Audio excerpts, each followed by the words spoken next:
Nobody moved. Not the waiter with 2 plates in his hands. Not the couple by the window. Not the little boy in the corner booth coloring with a red crayon. Every single person in that restaurant had turned to stone. Because 1 second ago, something happened that nobody in that room had ever seen before. And nobody, not one person, could believe it was real. A woman had just slapped Marco Vitali across the face. In public. In front of his men. In his own corner table. Flat hand. Hard contact. The kind of sound that you feel in your chest before you understand it with your brain. Now, if you don't know the name Marco Vitali, let me tell you what everyone in that city knew. You did not raise your voice at this man. You did not keep him waiting. You did not look at him for too long, or not long enough. You simply did what you were supposed to do, smiled if it was required, and thanked God when he left the room. Men twice her size had gone quiet in his presence. City officials had changed their votes because of a single phone call from his office. Business partners had walked away from million-dollar deals rather than sit across from him and say no. And the woman who had just hit him? Sofia Reyes, 29 years old. White apron, flower on her sleeve, dark hair pinned up from a 12-hour shift. The manager of a small Italian restaurant that was barely surviving. A woman who had never had a powerful connection, a safety net, or a single day off in the past 12 years. Nobody. By every measure the world uses to count these things, nobody. The restaurant was completely, absolutely silent. Marco's cousin was already on his feet. Security near the door had shifted forward. Everyone was waiting for Marco to move. To signal. To do what men like Marco Vitali always did when someone crossed them. He didn't move. He touched his cheek with 2 fingers, slowly, almost gently, like he was checking whether what just happened was real. And then he did something. Something so unexpected that the entire restaurant would be talking about it the next morning. Something that made his own men look at each other in confusion. Something that, if you heard it secondhand, you would not believe. But before I tell you what he did, I need to tell you why she did it. Because this story is not about a slap. It is about a woman who had been holding something together for 12 years with nothing but her bare hands. It is about a man who had been sealed up for 11 years and had forgotten what it felt like to be seen. It is about 2 people from completely different worlds, and one moment that cracked both of them open. It is about what happens when the most dangerous man in the city meets the only person who has ever been completely unafraid of him. And what that costs. Both of them. Stay with me. Because what happens next will surprise you. What happens after that will move you. And the ending, I promise you, you will not see coming. This is the story of Sofia Reyes and Marco Vitali. And it begins with a slap that changed everything. Nobody in that restaurant moved. Not the waiter holding 2 plates of pasta. Not the couple by the window celebrating an anniversary. Not the young boy in the corner booth coloring a paper menu with a red crayon. Everyone had frozen. Like the air itself was holding its breath. It had happened so fast. 1 second, Sofia Reyes was walking across the dining room floor, her white apron dusted with flour, her dark hair pinned above her neck. The next second, her right hand swung flat and fast through the air. And connected. The sound it made was sharp and clean, like a book snapping shut. The man on the receiving end did not stumble, did not reach for his face, did not make a sound. He simply stood very still, in his expensive charcoal suit, and looked at her. His name was Marco Vitali. And everyone in the city of Palermo, everyone who knew anything at all, knew that you did not put your hands on Marco Vitali. You did not raise your voice at him. You did not keep him waiting. You did not look at him too long or not long enough. You simply did what you were supposed to do, smiled if it was required, and thanked God when he left the room. And yet here was Sofia Reyes, 29 years old, daughter of a dead restaurateur, manager of a restaurant barely staying alive, with her palms still tingling from the blow. Marco said nothing. The silence in that restaurant was the loudest thing Sofia had ever heard. And then, very slowly, Marco Vitali turned his dark eyes toward her, and the question behind them was not anger. It was something far more dangerous. It was curiosity. To understand why Sofia's hand moved that night, you have to understand what her hands had been doing for the past 12 years. She had been holding things together. When her father, Nico Reyes, collapsed at table 7 during a Friday dinner service, laughing at something Sofia's grandmother Elena had said, red wine in his hand, joy on his face. Sofia was 17 years old. She had been clearing plates when it happened. She heard the crash before she understood what it meant. He was gone before the ambulance arrived. Most people thought the restaurant would close within the year. The loan was large. The staff was small. Sofia was a teenager with no business experience and a grandmother who was already 70 years old. But Sofia did not close the restaurant. She studied hospitality management on a scholarship during the day and ran the evening service at night. She learned which vendors gave the best credit terms. She learned which health inspector liked his espresso double. She learned that a full dining room on a Tuesday was more important than a perfect menu on a Saturday. 12 years later, Restaurante Reyes was still standing. It was not glamorous. The tables were mismatched. The ceiling had a water stain near the kitchen door that no amount of paint could fully hide. The bread baskets were chipped at the edges. But the food was honest. The warmth was real. And every regular who walked through that door knew they were walking into something that had been held together by sheer, stubborn love. That was what Sofia was protecting the night she raised her hand. Not a building. Not a business. A promise she had made to a man who died laughing. Marco Vitali had not chosen the life. That is what his mother always said. That the life had chosen him. His grandfather had built the Vitali name through real estate, construction contracts, and the kind of favors that were never written down. His father had expanded it into shipping, city politics, and silence. By the time Marco was 22, there was nothing left to inherit except power and the loneliness that came with it. He ran the family the way a surgeon operated. Precise, controlled, emotionless on the surface. He did not lose his temper in public. He did not make threats. He did not need to. When a rival developer tried to undercut him on a waterfront project, Marco didn't argue.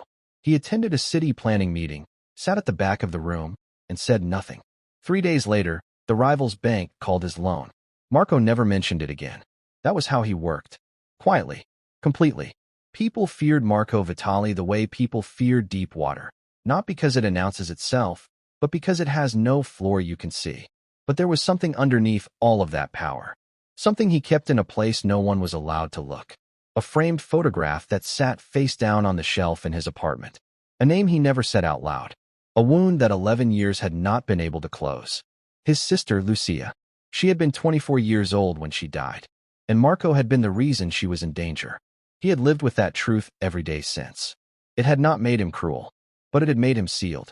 Closed up like a house whose owner never came home. Until the night a woman with flour on her apron put her hand across his face. 3 weeks before the slap, Sofia's world began to come apart. It started with an offer. A man in a gray suit arrived at the restaurant on a Tuesday morning when the chairs were still upside down on the tables and the coffee was just beginning to brew. He placed a folder on the counter. Inside was a number so large that Sofia had to read it twice. He represented a real estate development group. They wanted to purchase the Restaurante Reyes property. The location was valuable, he said. The corner of Via Margarita and the Old Market Street. A gold mine for the right project. Sofia didn't even open the folder fully. It's not for sale, she said. The man smiled like she had said something childish. He left the folder on the counter and walked out. That was week 1. In week 2, her liquor license was flagged for a routine review that no one had warned her about. 2 of her regular suppliers called to say their deliveries would be delayed indefinitely. No explanation given, just apologies and silence. Sofia was not naive. She knew pressure when she felt it. She just couldn't prove where it was coming from. In week 3, Marco Vitali came to dinner. He arrived with 5 other men, all in suits, all quiet, and took the corner table, the best table, the one Sofia's father had always reserved for celebrations. Marco didn't look at her. He looked at the room, at the walls, at the ceiling, at the bones of the place, like a man deciding what he wanted to do with it. Sofia served him without a word. But her hands were not steady. The night of the slap, it was a Friday. The restaurant was full, candles on every table, the smell of garlic and rosemary, the sound of low conversation, and someone's child laughing near the back. Elena, Sofia's grandmother, 72 years old with silver hair and the posture of a woman who had survived harder things than most people could name, was moving between tables, clearing dishes the way she had done for 30 years. Marco and his group were at the corner table again. They had ordered well. They had been served well. And then, without reason or warning, one of the men at the table, wide-shouldered, with a ring on every finger, shifted his chair as Elena leaned across to clear his glass. She spilled water. Just a little. across the tablecloth. The man's reaction was immediate and ugly. He did not shout, but he spoke loudly enough that the two nearest tables could hear him. He said that women Elena's age had no business still working. He said it with the kind of slow, satisfied cruelty that meant he wanted an audience.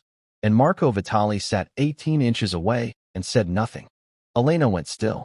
Her face didn't break. She was too proud for that, but her hands trembled slightly on the tray. Sofia was at the pass with 2 plates in her hands when she heard it. She set the plates down. People who knew Sofia would say later that what happened next wasn't rage. Rage is hot and fast and thoughtless. What moved across Sofia's face was something colder than that. It was decision. She walked across the restaurant in 10 steps. Stopped between Elena and the table. Looked at Marco directly, not at the man who had spoken. Marco, because he was the one who had chosen silence. She said, very quietly, "That's enough." Marco looked up, and then her hand moved. The sound of the slap died and left nothing behind it. No music, no conversation, no clinking glass. The whole restaurant had gone completely, absolutely still, like a painting of a restaurant, not a real one. Marco did not reach for his cheek. He did not look at his men. He did not look for help. He simply kept his eyes on Sofia's face, and his expression did not change, except for one small thing. His jaw tightened, just once, then released. Dante, Marco's cousin, built like a door, always positioned 3 feet to Marco's left, was already on his feet. 2 security men near the entrance had shifted forward. Everyone was watching Marco's hands, waiting for a signal. No signal came. Marco reached up, slowly, deliberately, and touched his cheek with 2 fingers. Not rubbing, just touching, like he was confirming that it had actually happened. Then he turned, not to his men, not to Sofia, to Elena. He looked at the old woman for a long moment. Then he leaned down, picked up the glass that had spilled, and set it upright on the table. "I apologize," he said quietly, "for my associate's rudeness. It was beneath this house." He straightened. He looked at Dante. "We're leaving." He placed a fold of bills on the tablecloth, enough to cover the table twice over, and walked toward the door without looking at Sofia again. Dante passed her on the way out. He didn't touch her. He didn't need to. His eyes said everything. The restaurant began to breathe again, slowly, like a person surfacing from deep water. Sofia stood exactly where she was. Her hand had stopped trembling. Her face was calm. Elena took her by the arm and led her gently toward the kitchen. "What did I just do?" Sofia whispered. Elena did not answer immediately. "What needed doing?" she said finally. "God help us." By morning, the story had spread. Not loudly, not in newspapers, but in the way that the most dangerous stories always travel, in whispers, over coffee, between people who lowered their voices when they said his name. Sofia had slapped Marco Vitali. In public, in front of his men, and he had walked away. No one knew what to do with that. Camila, Sofia's closest friend and the restaurant's head waitress, sat across from Sofia at the kitchen prep table before the lunch service and stared at her like she was a person standing on the edge of a very tall building. "You understand who that was," Camila said. "I know who he is," Sofia said. "Do you?" "Because knowing his name and knowing what he does are 2 different things, Sofia." Sofia wrapped her hands around her coffee cup. She was still. She was thinking about the way Marco had picked up the spilled glass. The way his voice had been quiet, not angry, when he apologized to Elena. She was thinking about how none of that fit the story she knew about him. She didn't share any of this with Camila. "What do you think he'll do?" Sofia asked instead. Camila pulled out her phone and placed it on the table between them. She had spent part of the night researching. The screen showed an article, a business profile, respectable on the surface, but below it, Camila had found forum threads, old news reports, the kind of half-documented shadows that followed men like Marco Vitali everywhere they went. Sofia read slowly. Her face didn't change, but her hands tightened on the cup. "I walked into something," she said quietly. "Yes," Camila agreed. "How deep?" Camila looked at her with the eyes of someone who cared about her very much. "I don't know," she said. "And that's what scares me." 48 hours passed. Then 72. Nothing happened. No broken windows. No canceled reservations. No men standing outside the restaurant at night. No visits. No messages. No envelopes left at the door. Just silence. And Sofia found, to her own surprise, that the silence was worse than almost anything she could have imagined. Because silence from a man like Marco Vitali wasn't peace. It was a held breath. It was the moment before something moved. She slept badly. She worked well. She kept her face steady in front of the staff and let herself worry only after hours, when the chairs were back on the tables and the lights were low. What she didn't know was what was happening 12 blocks away. Marco sat alone in his apartment that night with a file folder on the table in front of him. Inside, a full profile on Sofia Reyes. Not the kind gathered for threat assessment. No surveillance photographs, no financial vulnerability analysis. Just facts. Her father's obituary, her scholarship records, the restaurant's license history, the permit application she had filed for an outdoor dining terrace, 3 times in 4 years, all 3 mysteriously delayed. He read it without hurrying. Dante came in halfway through and stood in the doorway. You're reading about her. Marco didn't look up. Yes. She hit you. I know. Dante waited for what should have come next. What always came next. It didn't come. She's nobody, Dante said. A restaurant girl. Marco turned a page. Her father built that place with no investors and no connections and had a full dining room in 3 months. He paused. She's not nobody. Dante left the room without another word. Marco sat alone for a long time, reading about a woman who had refused to let something die. He wasn't sure what to call what he felt, but he kept reading. On the 4th day, Marco came back. Alone. No Dante. No security visible. No appointment. Sofia was doing accounts at a table near the window when the front door opened. The restaurant was between services. Chairs half down. The kitchen quiet. Elena upstairs. She looked up and went very still. Marco stepped inside. He was wearing a different suit. Darker, less formal. He looked different without his men around him. Smaller, somehow. More human. He stopped a few feet from her table. I'm not here about the property, he said. Then what are you here about? To tell you that the man who spoke to your grandmother has been dismissed. Sofia looked at him carefully. You fired him. I don't keep people who embarrass me. You didn't come here to tell me that, Sofia said. You could have sent someone. Marco held her gaze. He was quiet for a moment. Then, your father built this restaurant in 1987. He had a full house within 3 months of opening. No backing. No family connections in the industry. He paused. I read about him. I know you did, Sofia said. She didn't know how she knew. She just did. Marco looked around the room slowly. Not the way he had looked before, with the calculating eye of someone measuring property. This time, it was different. Like he was seeing the room for what it actually was. He left without making an offer.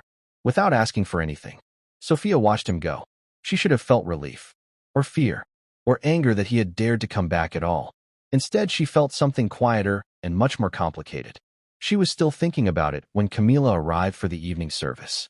You look strange, Camila said. I feel strange, Sofia answered honestly. 5 days after the slap, a man came to see Sofia who was not Marco Vitali. He arrived just before the dinner service, dressed plainly, and asked for 10 minutes of her time. His name was Inspector Ricci. He carried his badge like it was something he had stopped being proud of. They sat at the corner table, the same one. Marco Vitali has been under federal investigation for 18 months, Ricci said. No preamble. No softening. Money laundering. Racketeering. We believe a shell company connected to his real estate operation has been moving funds through property transactions in this neighborhood. Sofia kept her face calm. Why are you telling me this? Because he's paying attention to you. And in my experience, when Marco Vitali pays attention to someone, that person needs to understand what kind of water they're swimming in. I didn't invite his attention. No, Ricci agreed. But you have it. He leaned forward slightly. I'm not here to ask you to do anything. I just want you to know that everyone around him is being watched, including people he's fond of. That word, fond, landed strangely in the air between them. Ricci left his card. Sofia held it without looking at it. That same evening, something else happened. Dante appeared across the street from the restaurant. He didn't come in. He didn't speak to anyone. He just stood on the pavement in the dark, hands in his pockets, watching the lit windows. 10 minutes. Then he was gone. Sofia saw him from the kitchen. She didn't tell Camila. She didn't tell Elena. She just noted it the way you note the sound of something moving in the dark, carefully and without flinching. Because flinching, she had learned, only tells the darkness where you are. Then the bank called.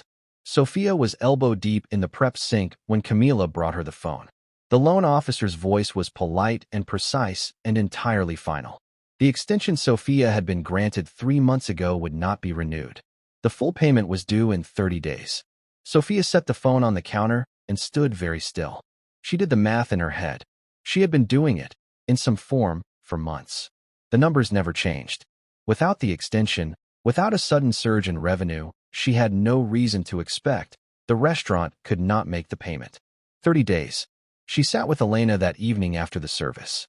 They didn't talk about the loan at first. Elena made tea. They sat in the kitchen under the single bulb that had been swinging slightly in drafts since Sofia was a child. "I can hear you thinking," Elena said. "The bank won't extend." Elena nodded slowly. She wasn't surprised. She had been watching the edges of their world fray for months. "Your father faced worse," Elena said. "Papa didn't have 30 days. He had 17, Elena said quietly. "After your mother left. He had $17 and a walk-in fridge that needed a new compressor." She wrapped both hands around her cup. "He opened the dining room anyway." Sofia looked at her grandmother for a long time. Then she thought about the man who had read her father's obituary, who had come back alone, who had touched his cheek with 2 fingers like he was confirming that something impossible had happened.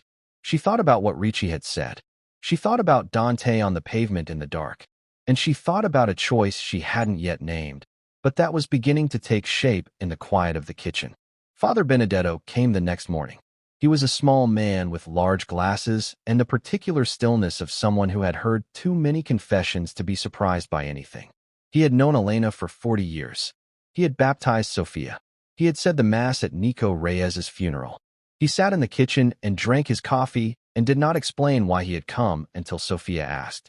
"The Vitali family has supported this parish for 30 years, he said carefully. "That doesn't make them good men," Sofia said. "No," Benedetto agreed. "It doesn't." He turned his cup slowly in his hands. "But Marco, he was different once. Before Lucia. His sister." Benedetto looked up. "You know about her." "I read about her. She died 11 years ago. The reports said it was an accident." Benedetto was quiet for a long moment. Long enough that Sofia understood the silence as its own kind of answer. "She had decided to leave," he said finally. "She had seen too much. Marco told her she would be safe, that he would make sure of it. He believed it when he said it." He paused. "He was wrong." Sofia said nothing. "He has carried that ever since. Not loudly, but it is in everything he does." Benedetto stood slowly. "I'm not asking you to forgive him, Sofia. I'm asking you to see him clearly, as he is. Not as the story makes him." He left her with that. Sofia sat alone with her cold coffee and thought about a man who had lost his sister because he had been too confident in his own power to protect her. And she thought about a restaurant that was 30 days from the same kind of quiet disappearance. Something was forming inside her. Not hope exactly. Something harder than that. She ran into him by accident. Or so it seemed. It was past 11 at night. Sofia had walked to the late-night pharmacy 3 streets from the restaurant. Elena had a cold, mild but persistent, and needed something for her chest. The streets were mostly empty. The pharmacy smelled like antiseptic and old magazines. She was standing in the medicine aisle when she heard the door. She turned. "Marco." He stopped when he saw her. For just 1/2 second, his careful control flickered, not into fear, not into guilt, but into something that looked, just briefly, like being caught doing something private. Then it settled back. "Cold medicine," Sofia said, holding up the box, because the silence needed something. "For your grandmother," he said. It wasn't a question. Sofia looked at him. "You know about Elena's cold." He didn't deny it. "I like to know about the people I think about." The words sat between them in the fluorescent light of the pharmacy, oddly honest for such an odd place. "Do you always have people watched?" Sofia asked. "I pay attention," he said. "There's a difference." "Is there?" He picked up something from the shelf beside him. She didn't see what, and turned toward the counter. He stopped beside her. "Your father's name is on the wall," he said. "Above the kitchen door. I noticed it the first night I came." Sofia nodded. "He painted it himself. The week we opened." Marco looked at her for a moment with an expression that was very difficult to name. Then he walked to the counter, paid, and left without another word. Sofia stood alone in the aisle holding the cold medicine. Her heart was doing something she didn't appreciate. She walked home fast, in the cold. Ricci came back. This time he didn't soften anything. There is one piece of financial documentation we cannot locate, he said. We believe it passed through a shell company connected to the Reyes property, possibly used in a transaction from 3 years ago, before you renegotiated the building lease. If that document exists and we can access it, we have a complete case. You're asking me to find it for you, Sofia said. I'm telling you what we need. That's the same thing. Ricci leaned back. Ms. Reyes, I want to be honest with you. If you cooperate, I cannot guarantee your safety. I can only try. If you don't cooperate and Marco's case collapses, he continues operating. And the pressure on your restaurant doesn't stop. And if I cooperate and the case succeeds, the restaurant may be flagged as connected property. It could be frozen during the investigation. Sofia looked at him steadily. So either way, I lose the restaurant. Ricci didn't answer, which was itself an answer. She showed him out and stood at the closed door for a long moment. Option 1, cooperate with Ricci. Lose the restaurant and possibly her safety. Option 2, sell to Marco. Save herself financially. Lose everything her father built. Option 3, fight alone. 30 days. No money. No leverage. There was a fourth option. She could feel it at the edges of her thinking. The option she hadn't let herself name yet, because naming it meant deciding something she wasn't sure she was ready to decide. She looked at the name painted above the kitchen door. Nico Reyes. His handwriting. His letters. Still there. She made a decision. She went to his office. Unannounced. No call ahead. No appointment. The building was glass and steel on the outside and marble on the inside. And the woman at the reception desk had the polished look of someone paid to make people feel unwelcome without actually saying so. I'm here to see Marco Vitali, Sofia said. Do you have an appointment? No. Then I'm afraid. Tell him Sofia Reyes is here. The woman picked up her phone. There was a pause. A longer pause. Then she set it down and nodded toward the elevator. Marco was standing behind his desk when she walked in. His jacket was off. His sleeves were rolled to the elbows. He looked, for once, like a man who worked rather than a man who commanded. Sofia walked to the center of the room and stopped. I want the vendors restored. The permit approved. The loan pressure removed. I want my restaurant left alone. Marco looked at her evenly. And what do I get? Nothing. You get nothing. That's not how this works.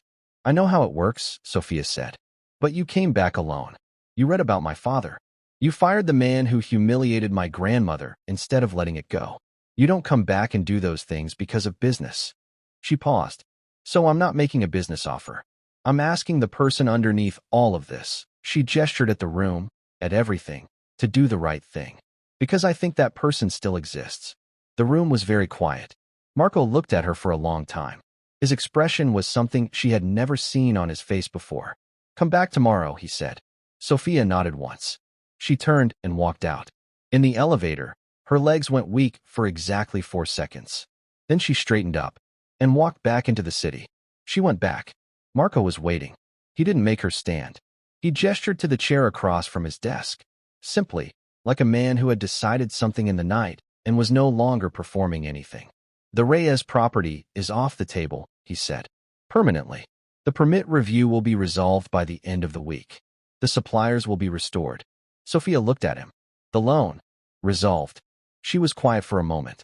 Then, what did it cost you? He seemed surprised by the question. What makes you think it cost me anything? Because Dante didn't look at me the way he did on that last night for nothing. You made a decision your people didn't like. Marco was still. Then, 2 of my partners pulled out of a separate deal. They'd been waiting for your corner. He said it plainly, without bitterness. I'm sorry, Sofia said. Don't be. I mean it. I know what it costs to give something up. He looked at her for a long moment. Something in his face shifted. Not much, but enough. Ricci came to see you, Marco said. It wasn't a question. Yes. And I didn't give him anything, Sofia said. That's not what this was about. Marco leaned back slightly. He didn't look relieved. He looked, if anything, more unsettled, like her answer had taken away a simple explanation he had been prepared to believe. You should know, he said quietly, that my world doesn't get cleaner just because I made one right choice. I know, Sofia said. I'm not asking for clean. I'm asking for honest. The room held that between them. Neither of them looked away. Marco called Dante in that afternoon. The conversation did not go well. Dante was not a man who accepted reversals quietly. He stood in the center of Marco's office and said things that, in any other organization, would have cost him the ability to walk upright afterward. He talked about reputation. He talked about what it looked like when a boss backed down. He talked about the slap. Always the slap, like it was a wound that hadn't been properly answered. Marco let him finish. Then, the Reyes property is done. That's final. You're doing this for a woman. I'm doing this because it's right. Dante stared at him.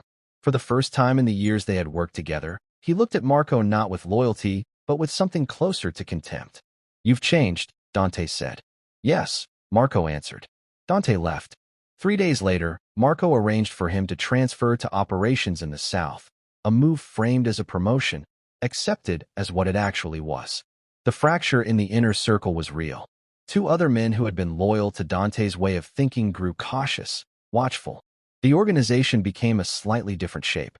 Ricci noticed. He called Marco directly. A bold move, one that surprised even Marco.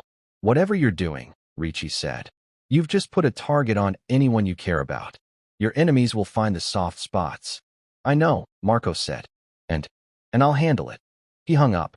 He sat alone for a while after that, in the quiet of his office. For the first time in years, the quiet felt different. It felt like the beginning of something rather than the end. He wasn't sure if that was hope or foolishness. He wasn't sure, yet there was a difference. Sofia found out about the vendors through Camila. She arrived at the restaurant the morning after her second meeting with Marco to find that 3 suppliers had already called to reinstate their contracts. An inspector from the city had emailed to say the outdoor terrace permit was being expedited and would clear within the week. Her bank contact left a message, careful and vague, to say that the loan situation had been restructured. Camila stood in the kitchen doorway watching Sofia read through the messages. How? Camila asked. Sofia folded the papers. I asked. Camila stared at her. You asked Marco Vitali to back off. And he just did. It wasn't quite that simple. Sofia. Camila. They looked at each other. Camila's expression moved through several things. Relief, confusion, and then something more serious. Be careful, Camila said. Not because he's dangerous. I know you know that. But because, she stopped. Started again. You're starting to see him differently. I can tell. And I don't know yet if that's you being wise or being brave, or just being human in a situation where being human might cost you. Sofia thought about that for the rest of the day. She thought about it during the lunch service, when 2 regulars told her they'd heard the terrace was finally being approved and clinked their glasses together in celebration.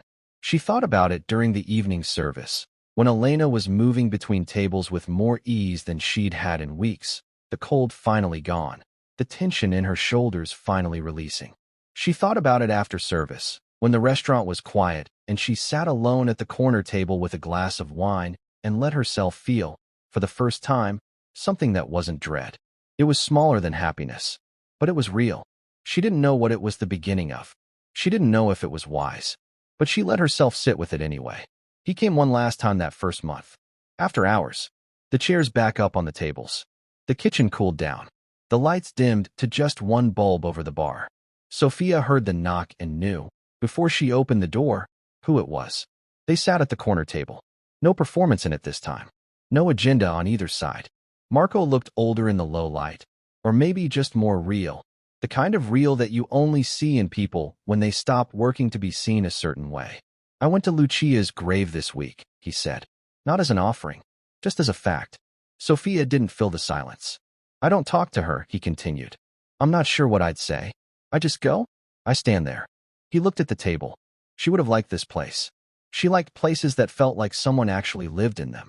Tell me about her, Sofia said. He did. Not for long. Not the whole story. Some of it was still sealed in the place where he kept things that hurt too much. But he told her about Lucia's laugh, about the way she used to argue with him about small things just to keep him humble, about how she had been the only person in his life who was never afraid of him. Sofia listened. When he finished, she said, My father left me a letter.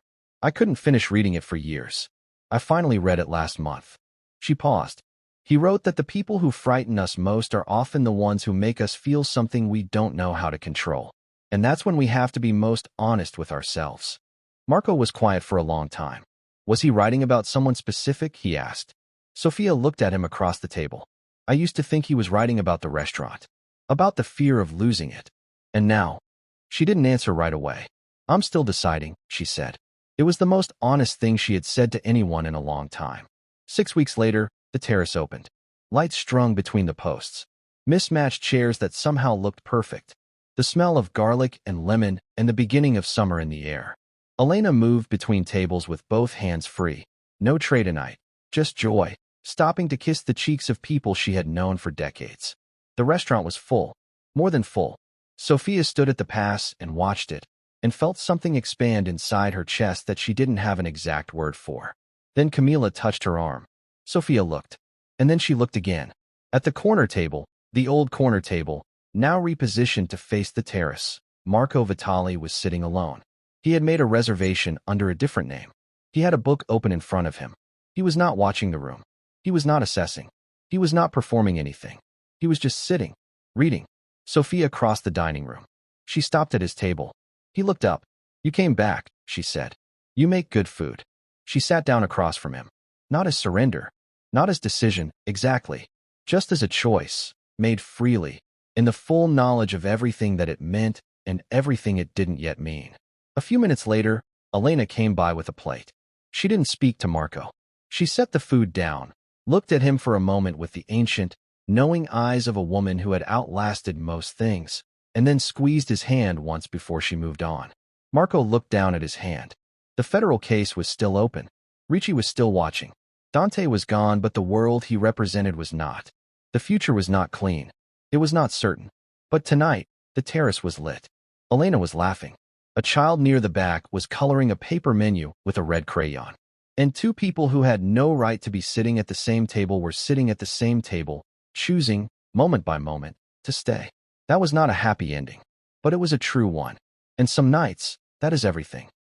Now it's your turn to decide. Was Sofia right to trust him, or did she mistake control for change? If you knew where someone came from, would their actions ever truly be enough? And Sofia chose to stay. Was that her strength, or the first step into a different kind of danger? Tell us in the comments. We read every one.